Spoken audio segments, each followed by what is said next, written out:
कावेरी जल विवाद को लेकर तमिलनाडु और कर्नाटक के बीच दशकों से चली आ रही तनातनी अब एक नए मोड़ पर पहुंचती दिख रही है।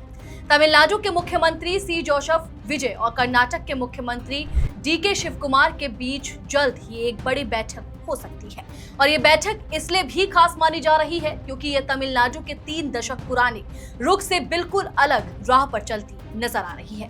क्या है वो बैठक? आज के इस वीडियो में हम इन्हीं तमाम सवालों पर बात करेंगे। नमस्कार, मेरा नाम है नंदिनी सोनी और आप देख रहे हैं द हिंदी टॉक।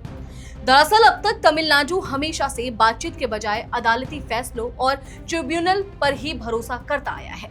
राज्य के मुख्यमंत्री सीधी बातचीत की मेज से दूर ही रहते आए हैं क्योंकि तमिलनाडु का मानना रहा है कि कावेरी जैसा जटिल विवाद 2 मुख्यमंत्रियों के बीच बैठकर सुलझाया ही नहीं जा सकता।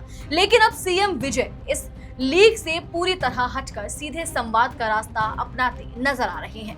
पिछले 30 से भी ज्यादा सालों से चेन्नई का यही रुख रहा है कि इतिहास, फैसलों और चुनावी भावनाओं जैसे संवेदनशील मुद्दों से जुड़ा ये विवाद किसी सीधी बैठक में नहीं बल्कि कावेरी जल प्रबंधन प्राधिकरण यानी कि CWMA ट्रिब्यूनल के फैसलों और सुप्रीम कोर्ट के आदेशों के जरिए ही लागू किया जाना चाहिए। लेकिन विजय अब कानूनी अधिकारों से कोई समझौता किए बिना दोनों राज्यों के बीच संवाद का एक नया रास्ता खोलना चाहते हैं ताकि संकट की स्थिति में पानी की आपूर्ति बिना किसी रुकावट के जारी रह सके। विजय ने पानी के इस गहराते संकट को हल करने के लिए शिव कुमार के साथ 31 जुलाई से 3 अगस्त के बीच सीधी बातचीत का प्रस्ताव रखा है। खास बात यह है कि अगर ये मुलाकात तय समय पर होती है तो ये पिछले पूरे 14 सालों में पहला मौका होगा जब तमिलनाडु और कर्नाटक के दोनों मुख्यमंत्री कावेरी मुद्दे पर सीधे आमने सामने बैठकर द्विपक्षीय बातचीत करेंगे।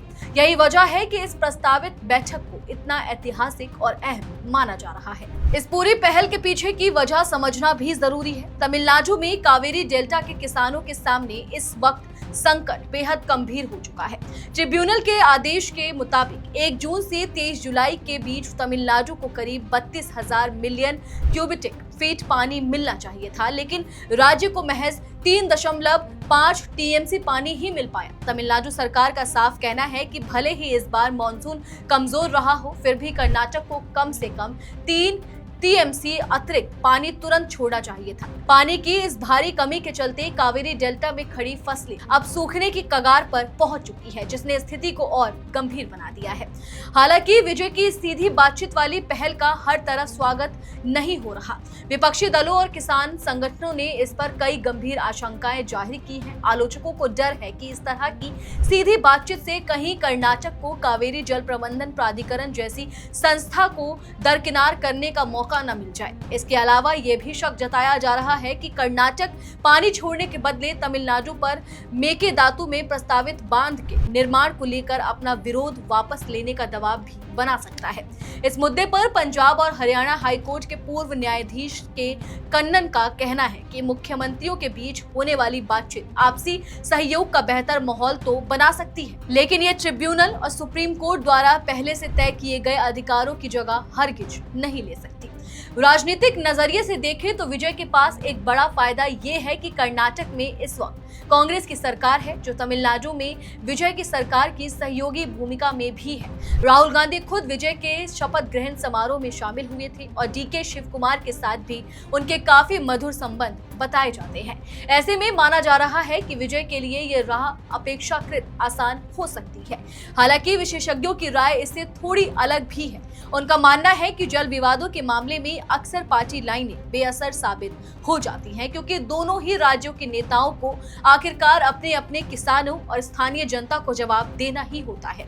अब इस पूरे मामले में आगे क्या होगा यह इस बात पर टिका है कि विजय की ये पहल आखिर किस नतीजे पर पहुंचती है। अगर विजय बेंगलुरु में होने वाली वार्ता के जरिए अपने राज्य के लिए तुरंत कावेरी का पानी लाने में कामयाब हो जाते हैं और साथ ही मेकेदातु को लेकर तमिलनाडु के रुख से कोई समझौता भी नहीं करते तो इसे उनकी बड़ी कूटनीतिक जीत के तौर पर देखा जाएगा।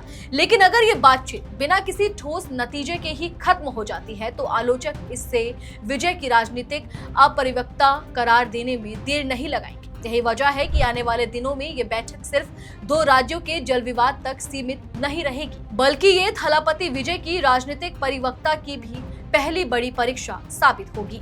चलिए फिलहाल इस वीडियो में इतना ही। आप इस पूरी खबर को लेकर क्या कुछ सोचते हैं, कमेंट सेक्शन में हमें अपनी राय जरूर दें। और अगर अभी तक आपने हमारे चैनल को सब्सक्राइब नहीं किया है तो तुरंत करें।